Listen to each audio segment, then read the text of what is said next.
All right, this is my second attempt at a how I do video. It is 5:17 a.m. on Sunday, December 3rd, the year of our Lord 2023. Holy crap. It's December of 2023 already. I've wanted to do a how I do video for quite some time. Now that I've done over 200 videos, some of them which you have seen, some of them are just for me. It is quite a process. I go from doing the research into the module that I want to buy, and then of course buying it and getting it, and then reading its manual as much as I can stand reading a manual, RTFM, and then doing a lot of web research into other people's videos or blogs or whatever about how to best use a module, and then taking all that information and writing a script that I kind of use as a reference. A lot of times you'll hear me screaming at myself a lot on these videos is just read the damn script. You wrote the script, just read the script. But I tend to always ad-lib. I tend to go off in the weeds because honestly I just kind of get wrapped up in the moment and I get a little excited and I want to say other things. But then I get in the weeds, and then it winds up being quite an editing process afterwards. But first, let me talk real quick about the recording process. As you know, in 2023, I did redesign my home studio.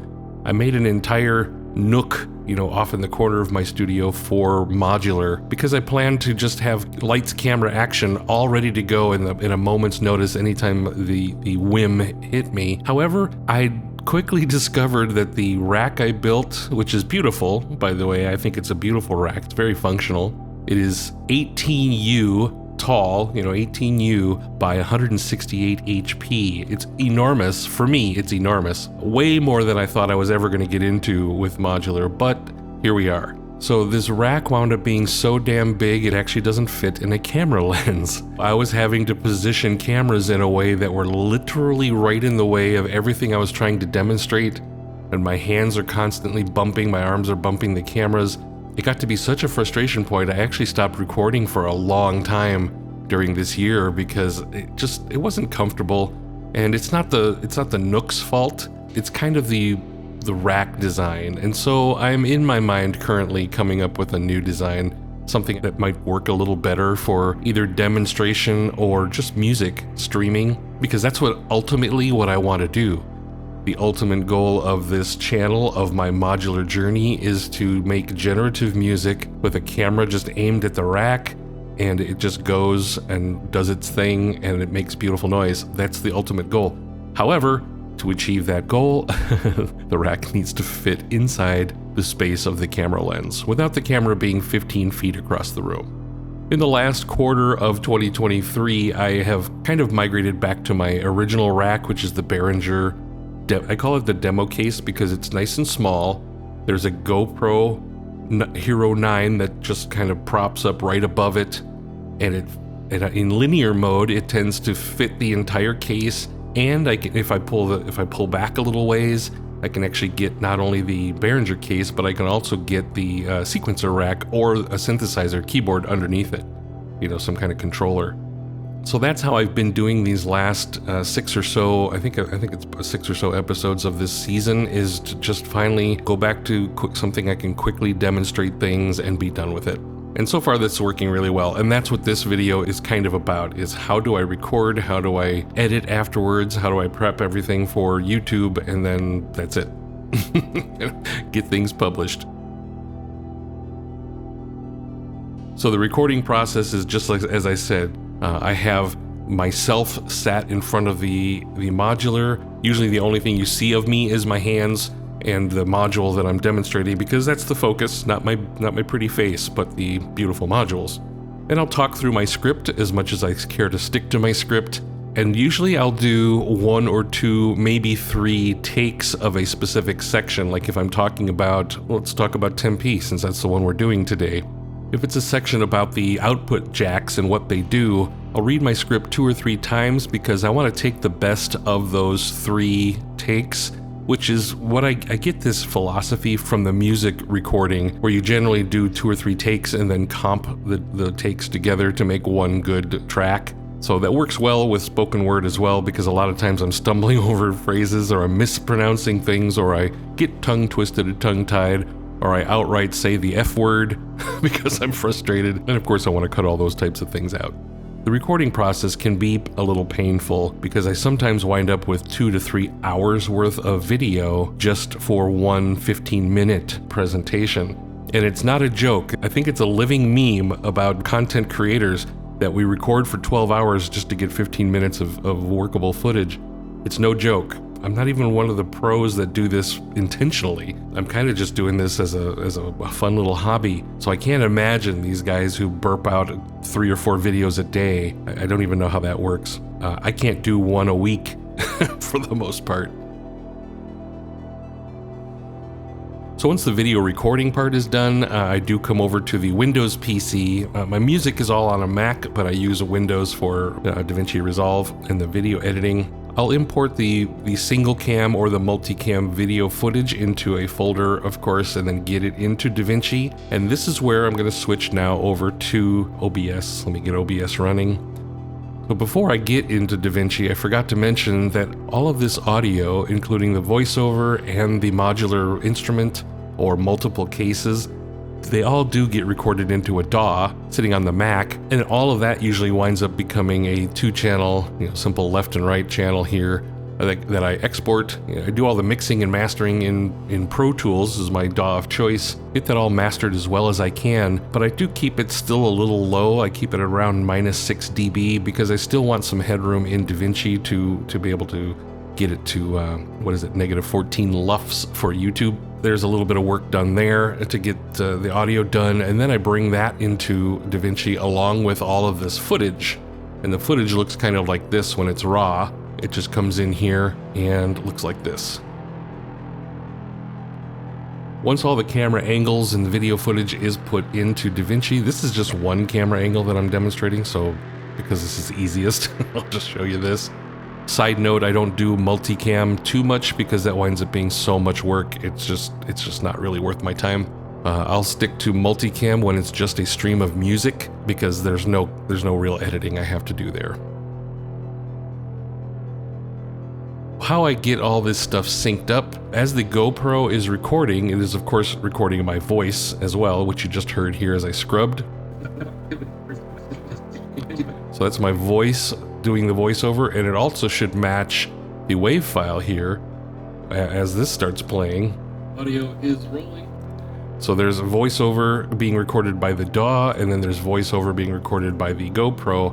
So when you come into DaVinci, a nice little tool they have here is called Cut. And I guess you could do this multiple ways, but this is the way I choose to do it because it's just easiest. There's this little tool here called the sync button, and you pop that open. Here's the sync clips. Usually it's over here in the time code, but I don't have a tentacle, so I don't have any cool time code tools. I sync with audio, which is a lot slower, but it actually does work. So that's it. I mean, I kind of just hook these two up like this and let it go. And sometimes it's very, very slow. Sometimes it's very quick. But see, in this case, it says it could not sync these clips to my audio source, which is strange. So we'll take a look at why that is. So what this winds up doing is it winds up making what's called a media sync clip. So once the audio is synced with the video, I come over here to the media sync that it created. This is a clip that it created, and I'll open this in the timeline and take a look at what everything happened during the sync operation. The first thing I do is usually unlock all the channels because I need to move stuff around. Depending on the camera I use, GoPro makes all these little clips versus making just one big clip. I don't really know why that is. Hold on a moment, I gotta make this smaller. There we go. To recover from what GoPro does to the video footage, I will just come and drag most of these clips back down and get them back into sync with each other in their numerical order. Let's see, this is 1, 2, 3, 6. See, that's wrong. Let's go grab 4. And then let's go grab 5. And then here's 6. And then finally this one out here is number 7. And that's only because DaVinci had a little trouble synchronizing all this spot where I wasn't talking So the voices, it didn't have enough data to really do an audio matchup of these, so it kind of threw them all over the place. So the next thing I'll do is delete all my unused channels. I'll usually open up my audio so I can do a quick verification that everything is in order. And how I do this is I kind of just spot check. Look for empties, fix that. And if that's what you want, oops, they just kind of inspire. So I just kind of do a quick check to make sure that all these clips are still lined up. So this is the GoPro audio, and then this is the Pro Tools audio, or the DAW audio. And sometimes things drift by a frame or so, but I try not to get too crazy worried about that. Yeah, things are drifting a lot. I'm probably going to have to sync some of this stuff up only because I don't want the clocks to look bad when they're bleeping on the screen. A voltage-controlled multi-fix signal processor. Right. So another interesting thing I noticed while using only the GoPro, the other cameras are all one single stream of video, so it doesn't look funny. But GoPro, when it's changing from one of these segments to another, sometimes it actually drops a frame. And that winds up being, the video then is out of sync with the audio. And so depending on how terrible it is, depending on how far off it is, I will come in here and I'll chop my audio to get things back in sync. But see, these are all pretty well lined up still. Let's get a little closer. So see how this is starting to drift a little? So in this media sync clip, which is not my timeline, by the way, I will usually come in here and then bump this over one. And this does cause a little bit of a gap here, but that's okay. No one will notice that. Plus these are probably going to be in a segment of audio that's edited out. And if that's what you want. So it winds up being back in sync. There's no gnarly echo. And then here's another one. All of those spaces you saw me removing a space wound up sliding the audio in my timeline a little bit off. All right, so this one I feel is really far off. So where there's a bunch of silence here, I can just chop this here. This will likely be removed out of the video, out of the main video. And then I can come here and I can see right at this frame is probably where the human voice comes back in, so I can slide that whole thing like this. I think I wanted this playing while I was talking. All right, so this should be our ending. There we go. We're at the end. So I can clip this back up here to the end. All right, so now we have my usual beginning starts like this. Audio is rolling. The audio is rolling. Get the camera going. Video is rolling. And everything is in sync. That's how it syncs up. Sometimes I do claps and snaps. Once the audio is lined up, and only in the case where there are multiple clips like this for GoPro, I will usually come up here and do a quick compound clip. So it gets them all back into a single clip. And the reason I do that is because I'm now going to move this Pro Tools track up one, which basically replaces the audio in the GoPro tracks, and now everything is nice clean studio audio as it should be. But the only part of this, I'm going to do another compound clip, even though I don't usually do this. Clip audio. Usually don't do that, but I want these to be in sync.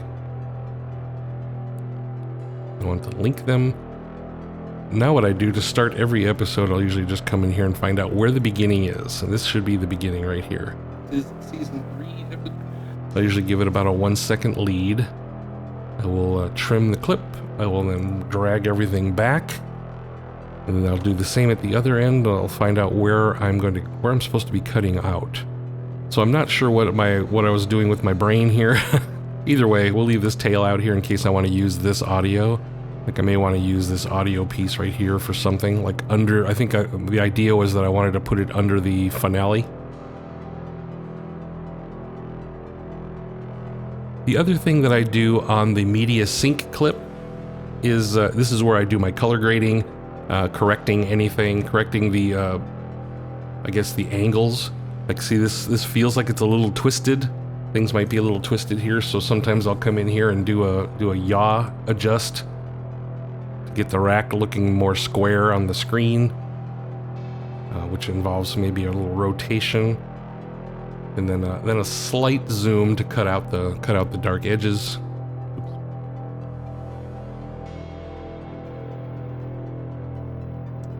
All right, something like that. So now I've got what I think is a square case. Let's turn on the safe areas. So you kind of see the modular lines up pretty closely all the way around. And I'm looking for this, like this, did I miss some of the blackness from rotating the film? And I did, so then I try to sync it all the way up like that. All right, so now we're in a good spot. And 29 is not a good number, so we're just gonna go with 30. How's that? Whew. Even numbers, man. I gotta have even numbers. All right, so usually I'll find a spot where I have my big paw in the screen, and then I switch over to the color tab. Now, color grading is a very interesting art form because I had no idea until my brother, Tony, when I started this modular journey. So hold on here, let me give a very quick backstory. Here's an origin story for you. In August of 2021, I had this brilliant idea that I wanted to document my modular journey. It was just for me, as I've said 1,000 times on this channel, it was just for me. I just wanted a video diary of my journey through modular because it started out with just a couple of modules, and then once I realized this was going to be an obsession, it was time to actually document that. so I did. I bought the GoPro, I started filming, and then I was using Adobe Premiere. For 10 years, I used Adobe Premiere to do my Jam Fest videos. And I think it was State Azure's videos where I saw him talking about doing his editing and color grading in DaVinci Resolve. So of course I went to see what DaVinci Resolve was all about, and whoa, was I surprised. And I went to my brother, Tony, who is in the biz of doing commercials and visual effects and editing and things like that for actual real films. So he and I together jumped onto DaVinci and started learning things. And one of the things he told me, even outside of DaVinci or Resolve itself, was about color grading. And I have never corrected video or photos or anything ever in my life. I'm really just a consumer guy like that. I point my camera, I shoot it, and then that's it, I'm done. I'm gonna go through this very quickly, and this is, again, very subjective. How you grade your films or how you grade your images is completely subjective to you and what you think looks good and what you want your video or imagery to look like. Again, this is not a thing I think anybody can do wrong, unless of course you really screw up your your colors. Of course you could probably do that wrong, but again, it's whatever you want to do. I usually use a 3-node system. This is a thing that I could probably do better. Like I can probably make a LUT out of this, but I don't know how to do that. So I've just never taken the time to learn in in 3 years. But I usually do a sharpness, a brightness, and something silly I call a colorness, just because I'm stupid that way. So on my sharpness node, I'll usually come to the sharpen tab here in DaVinci, and I'll usually bump it down just a little bit. I don't want it to be too sharp. Usually 47 or 48 is probably what I set it to, just to give it a little bit. So if I don't know if you can really see this in this video here, because it's a video of a video. But let's go for 47 right now, just to show. And then in this sharpness node, I tend to put like a mid-level of 25, just to bring. You can't see my hand, but just to bring a little bit of the mids up just a little bit, just in this first node. And then I come over to the brightness, and this is when I start paying attention to the scopes down here, the parade and whatnot. This seems to be plenty bright, so I don't usually have to use a lift down here to do any of that, because that seems plenty bright here. In fact, it's a little bit too bright, because you see I got some peaking going on here. So I'll bring down the gain, because it's, again, I don't want peaks. And then I try to do an offset to bring the mids back up a little bit. Like this-ish. And I'm not paying attention to the numbers. I'm watching what's on the screen here until it looks the way I want it to look, and then I'll come down here and compare. And then depending on how much contrast I see in the film, I can do a 1.1 or 1.2. You can go more precise than that, but I think this is generally how I want this to look. And so from before and after, it's very subtle. It just kind of takes out some of the shine. I usually bring in about 10 on the shadows, just because I wanted to bring up some of the blacks here. And then for this one, this is completely subjective as well. I just want to knock down some of the highlights one more time. And again, we're in the brightness node over here, so I can do anything I want to this and then adjust it later. Like I can turn this off now, and you can see what the changes to the brightness of the video. One of my favorite tools in DaVinci is this curves section here. And I don't really know how to use this all that well. I just kind of follow with some of the pro tutorials on YouTube. What I want to do with this is I want to bring down some of the darkness just a little bit. And then up here is the high, so I want to bring this back up just a tad. But I want to push the mid-high here just a little bit, just to make them pop a little bit. And if it winds up being a little too much, I can always pull a little bit more out of the center just to keep it in control. And that, again, this is all, I really want to emphasize, this is subjective. It's whatever looks good to you. And to me, this is kind of on the way to what I want it to look like. So this is the raw footage, and this is what I've got now. The last thing I edit, which is usually I don't have to change this too much. Sometimes I want to warm it up a bit or cool it down a bit using temperature. This one seems pretty well balanced as far as my red and blue here, and I got the white light over the center. So there's not a whole bunch I want to do, but I do want to tone down the saturation just a bit here, because the reds are a little hot. You can see them over here. They're right. Red and blue are a little bit hot, but that's okay because they're also my outsides. And sometimes I'll bump a little bit more of a color back into it if I want to, but I think that kind of just undoes the saturation. So most times I just leave that alone. And that's really it for my color grading. That's kind of what that looks like. And then I usually come here and make big on the screen and watch it a little bit. And that's kind of what this winds up looking like. So this still right now looks a little bit flat, but here's the joy of all of this is when I get into the editing mode in a second here, you'll see why I need a media sync clip to do all my grading on versus trying to do it on the timeline, because the timeline becomes about 1,000 little slivers of clips versus being able to colorize the entire video clip at once. So anyway, moving on to that exact topic, I'm going to create a new timeline using the selected clip. And so this usually winds up being something as simple as episode, what is this, 14? This is where I now start doing my editing. So again, here's my 1 second of lead in usually. Try to keep it as clean as I can. I just want 1 second. I usually do a little bit here in the audio just to keep it from popping at the beginning of my video. So that winds up looking something like this. This is season 3, episode 14 of... So with that, let me pop over to where I have some templates that I've drawn up here. I have something called a solid color. Let's try this one. And then I have something called my modular journey. This is season. So wherever I start the word season is where this starts. You can see when I made this template, it was way back at the Enigma or the Alan Turing module. And here's another thing that I do that is probably very newbie-rific is I refuse to learn Fusion. It just seems way too complex to me. So I just put a layer of something dark to just kind of obscure the background so you can see the title, that's all.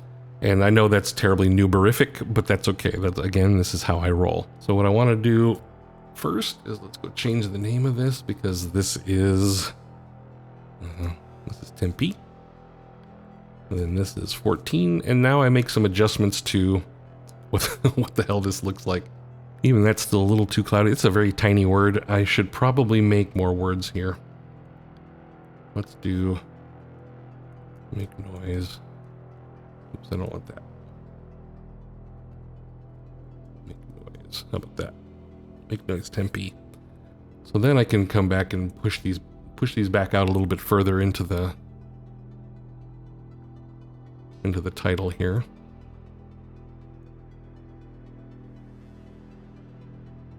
Maybe like that.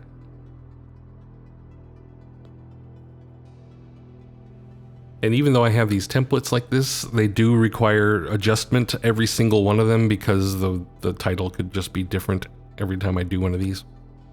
Of my modular journey. And today we're in Make Noise Land still. We're going to talk about... So I'll probably chop some of that ridiculous wording out, because what usually winds up happening is I want to say 14 of my modular journey. And today we're going to talk about... And then this title fades right as I'm bringing the module into focus. So for now, because I'm not doing the editing yet, let me just stretch this out just so you can see how that works. Of my modular journey, and today we're in Make Noise Land still. We're going to talk about the Make Noise MP. So it's fade out the title, bring in the module. The next thing I do for these very large timelines is, you see how there's a lot of space. And this is mostly because I'm 60 years old and my eyesight is shit, and I don't commit my scripts to memory like a good actor would. So I'm looking up at the iPad, trying to find where I left off, trying to find what the last statement was, and then read what the next statement is so I can articulate it sounding like an intelligent human being. And this usually winds up with 10 seconds of dead air. So what I'll do with this is, this is what I call the Machete mode. The very first thing I do with all of my timelines is I just come in here and start hacking out these massive empty spots here. So I usually use some hotkeys that simply cut this out. And then you'll see there's jumps in the video. So I won't do it now, but sometimes I'll come in here and try to fix this up a little bit. This is another trick my brother taught me, is rather than using crossfades or something, try to find where the two frames will meld together a little better and it doesn't look as jumpy. I don't do that until I do the fine editing. So the first thing I do is come through this timeline and find all of these empty spaces.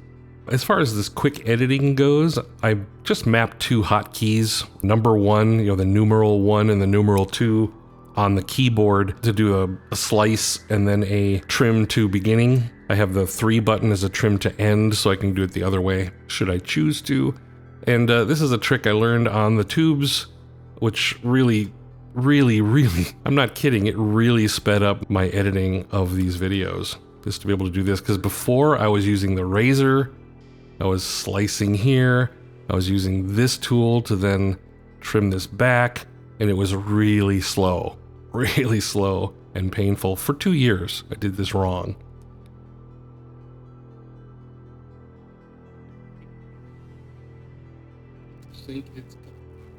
So since I know this is a terrible piece, I'm just going to cut that out. Alright, so let me get this guy in the rack and power it up.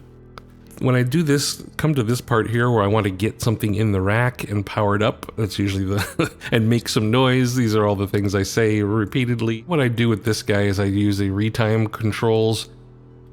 Get this into ripple mode here, and I want to... usually I just jack this up to the highest speed possible, and it winds up pulling everything in. So then you get this silly effect of speeding up. So I literally now can take out most of this stuff here. Like this. Now we go from talking about powering up to being powered up. And do you see this jump right here? This is because the keyboard stand that I have the modular sitting on has these two little legs on the bottom. That's a Z stand. And I've got this terrible habit of putting my feet on the Z, which of course pulls the rack closer. And then when I move my feet off of the Z, it lets the rack settle backwards. So this is a terrible habit I need to break because this doesn't look very good. This is why I use the barn door a lot. Let me show you what that looks like real quick. I'll use the barn door when transitions happen. See, now you can't really tell that I just completely relocated the rack an inch unless you look at it like this. I'm not very good at making these videos, in case you can't tell. All right, so that is, this is demo time. So this is where things get really nuts. You know what would probably help is if I put in some audio. So let me do that real quick. How do I even want to do this? How do I even want to do this? So I can't cut out any of this because there might be some mumbling that I want to keep in. So I'll just edit this out when I get into the micro editing. So see how this is all nothing? This is dead air, so we can cut all that out. So the really difficult part for me is when the audio does start playing, because I am not very good at this, this whole modular thing. And anything that you do wind up seeing on this channel usually is a result of, I don't know, about 10 hours of garbage that I cut out to get just 1 hour of something good. And that's because things like this happen, where it's just a whole bunch of noise. Sounds lovely, doesn't it? And then I have to literally dial things in.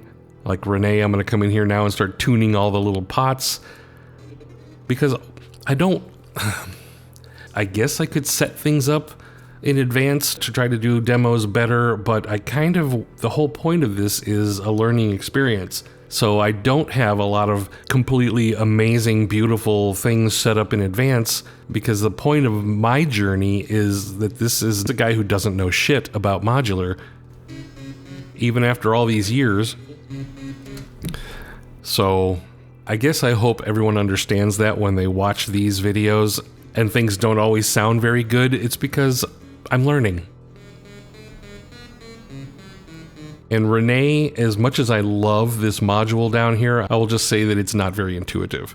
But it's never going away. That is definitely a module I'm keeping for life, because when it does get tuned in properly, it is amazing. It's absolutely amazing to use, especially when you start modulating stuff.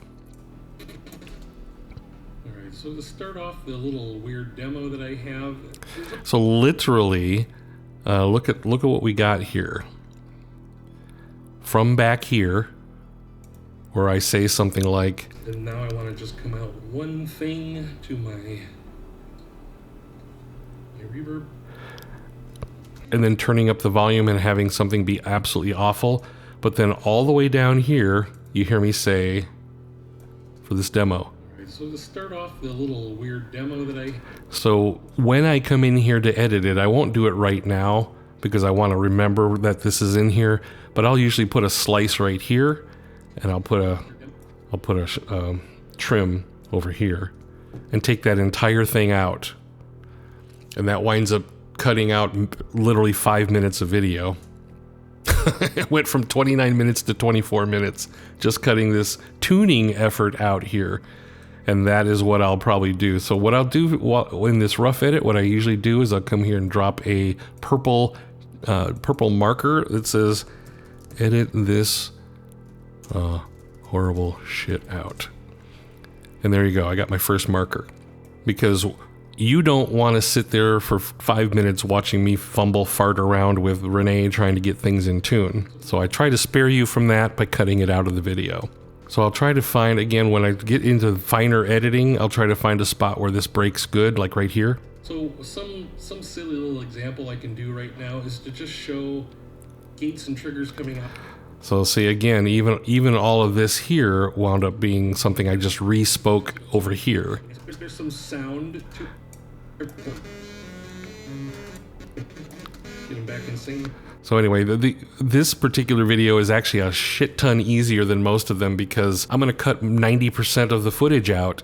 You're going to wind up with, you know what, a 20-minute video, mostly me talking about Tempe's configurations way down here, and then getting to the end here, this is all just kind of garbage.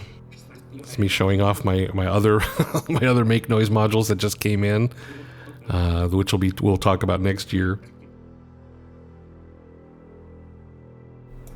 But for now, that's it for the make. So here's my that's it. So my that's it. I usually come down here and I will grab the intro, the titles again. Come to wherever that was and put them in again. But for now, that's it for the Make Noise Tempe 6 o'clock. What is it called? Fucking A. This is embarrassing. I probably shouldn't show this. All right, so this is the true outro right here. So for now, that's it for the Make Noise. So when I say Make Noise, that's when the titles should start. It for the Make Noise Tempe 6-channel time-shifting clock. And then when I'm done speaking, I'll usually end the titles. It for the Make Noise Tempe 6-channel time-shifting clock thing. Anyway, there is a lot of work done in subtitles or things that I drop in, notes or photos or wiki web pages or whatever it is that I do. They wind up just becoming other channels in this project. And to show you just what one of those looks like, let me get over back to my prefab stuff here. I'll have this, what's called a section footer. I have large, medium, and small. And medium kind of looks like this. This winds up being my heading and my 2 body lines, like I'll say, you know, blah, blah, blah, and then come in here and say some important info. And that usually winds up being how my little subtitles that I drop in. Usually it's something additional that I want to throw in here or an excuse of why this video is so terrible or something like that. So I usually have a channel for that called Titles. So I'll come in here sometimes just to keep things clean. I'll do titles, come here and I'll make this one called FX because it's usually the glowy stuff that I put in here. Another one is sometimes I'll add a track here. This one might be overlays. And that could be like another image or something that I want to put on the screen. Usually it's a part of the manual. I'll screenshot part of the manual, I'll throw it on the screen there. And so it sits in this channel. What's next? Oh, there is more. Hold on, there is a little bit more. There's only 2 more things I wanted to talk about in this, and that is once all the editing is done, or at least it gets anywhere near done, I do come over here to the Fairlight tab, and this is where I want to make sure the audio levels are copacetic to the YouTube's algorithm. And how I do that is back in the DAW, remember when I said I usually mix and master everything to be around a -6 volume because I still want some overhead to work in Fairlight. And that's what this is right here. So way out here at the bus on the way out of DaVinci, I come in and use what's called a transparent master plugin on the main bus. And the reason I do that is this is the ultimate head chopper. This is the thing that'll keep everything safe.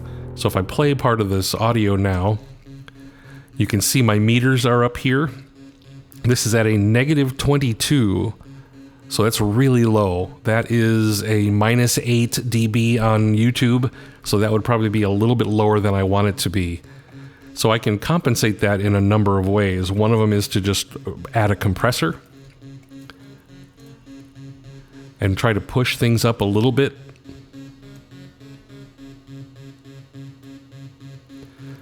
Maybe add a little makeup gain.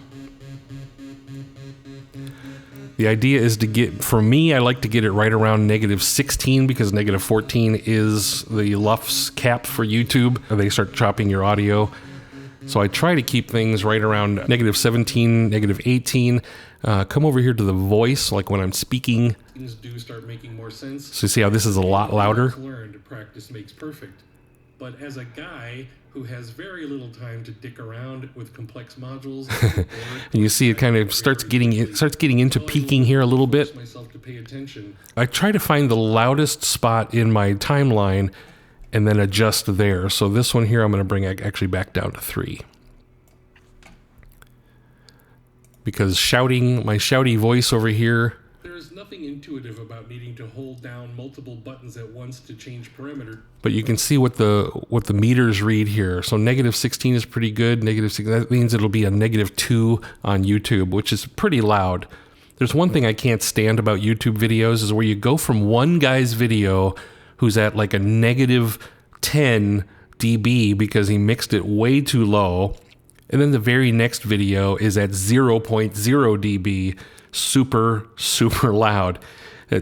It's kind of like TV and commercials where you know the commercial is 1,000 times louder than the show you just got through watching. But anyway, so I do try to be conscious of that. So once I get the audio levels where I want them. This is for programming and muting. And then there are 2 program modes. One of them is called human and one of them is called machine. So this is going to be pretty good. That'll be about a -2, -3 on YouTube. When you look at stats for nerds, and you'll see my audio level is probably going to be right around -2 to 3, maybe to -4 at the most. When the modular starts playing and the voiceover is going at the same time, you need to make sure that also lines up pretty good. So how I check that is just go to that section of the video. And short means what's going on right now, and integrated means what goes on over time. Now is to just show gates and triggers coming out of Renee, so there's some audible. And I think YouTube cares about integrated. I don't know that they care about short. I haven't verified that. But anyway, so that's how I get this part done. The only other thing I really do in Fairlight is if I wind up chopping some video where there's no space between the voices, I will come in here and do some fades. Sometimes I'll just draw in some quick fades to make the transitions a little cleaner. But that's because I'm an audio nut, so that this has nothing to do with videos as much as it does like music and doing that other stuff in the DAW. And then the very last thing I do is when the video is ready to go, I come over here to my YouTube preset that I have and call it whatever I call it. I use QuickTime as a format. I do H.265 output using my NVIDIA monster card that's in this machine, which is why I edit here. Set up my resolution and frames. I usually do about a 48,000K, which is 2 times 24. That's what is recommended, I guess. And this is a setting I just experiment with. Sometimes I use main 10 or main. I don't know what the difference is, honestly. And then that's it. That's kind of all I do. And then add the job to the queue and render away. And then it gets uploaded. It takes 4 hours to upload a video, and then it takes 6 hours to process it. So clearly I have something wrong. There was a while ago where I found a guy's video. That's where I got most of these settings from, in fact, where it says how to speed up your uploads to YouTube. And there was a moment, maybe a year or so ago, where an 8 gigabyte video that I would upload with these settings uploaded in like 10 minutes. And then it was processed in 5. Like literally, it was just, everything was ready to go in 15 minutes or to 20 minutes max. And now I'm back to literally 6 to 7 hours to upload and process 4K videos on YouTube. So something's changed, and I haven't found an update to that yet, so I don't know.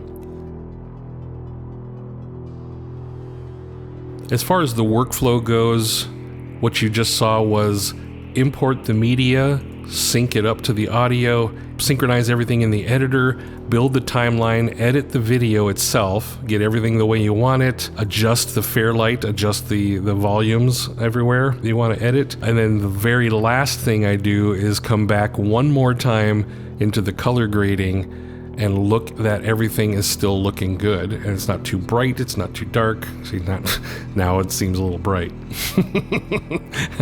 This is the thing that causes a lot of problems for me, as I keep going back and forth on something.